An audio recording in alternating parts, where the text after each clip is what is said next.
If you're a fan of Seiko, you know what the vintage Seiko timepiece is worth when you see one. You know why King Seiko existed decades ago. You know why King Seiko was on par with Grand Seiko. To put it into perspective, King Seiko is a level lower than Grand Seiko in terms of brand positioning. As for quality of finish and movement, they share a lot of characteristics. However, the King was discontinued to avoid market confusion, which I think is a smart business decision. This is not to say that it was inferior than GS. In my opinion, had they continued making the KS line, it would have been as successful as GS, but maybe priced lower. Welcome to Where Time Is. Today we will take a look at the famed King Seiko Chronometer Hi-Beat release in the 70s. It could have been my birth year watch for all I know.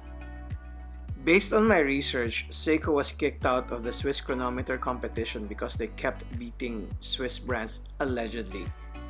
This piece here is a collector's item for a fact that it has the chronometer official certification title on its dial. Not only that, it's Hi-Beat. Although not a true Hi-Beat, but almost there.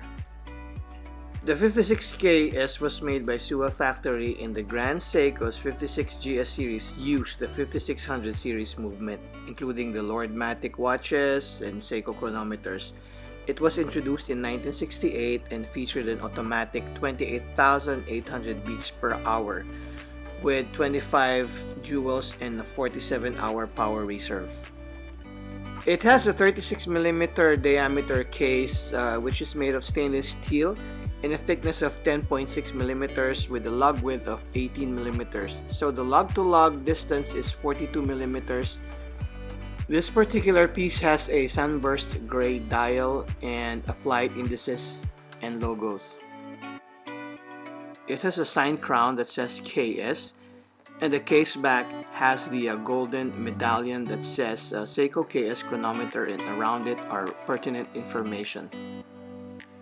If you look around the web, you will notice that prices of vintage King Seikos are slowly creeping up, especially when Seiko introduced the reissue of the 1965 model, which will sport a caliber 6L35 in celebration of Seiko's 140th anniversary.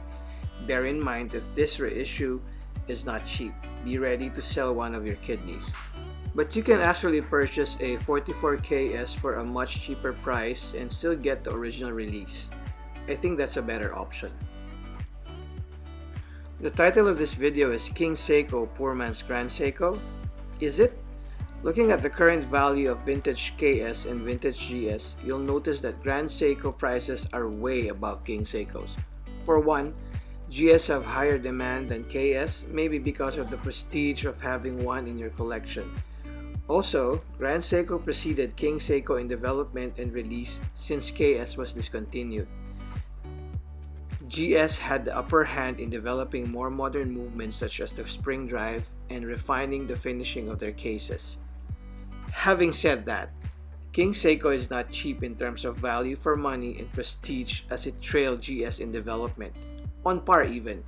A King Seiko in your watch box is a source of pride. Not everyone knows the story behind it, and it is something to be proud of, having a piece of Seiko's history.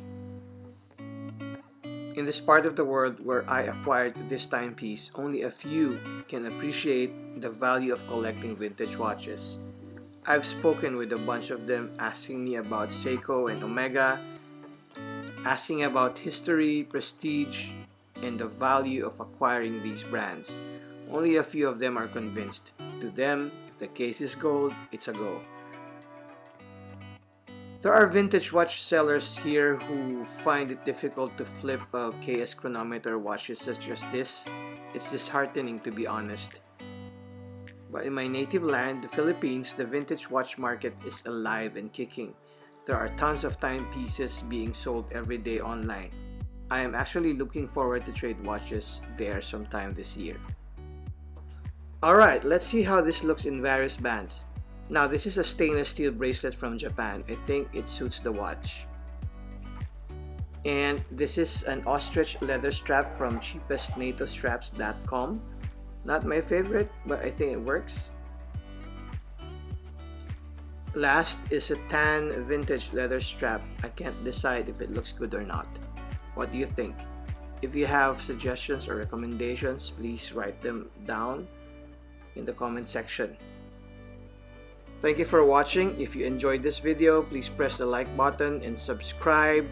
That will help me a lot. I will see you again next time. Maybe next week. Thank you. Bye.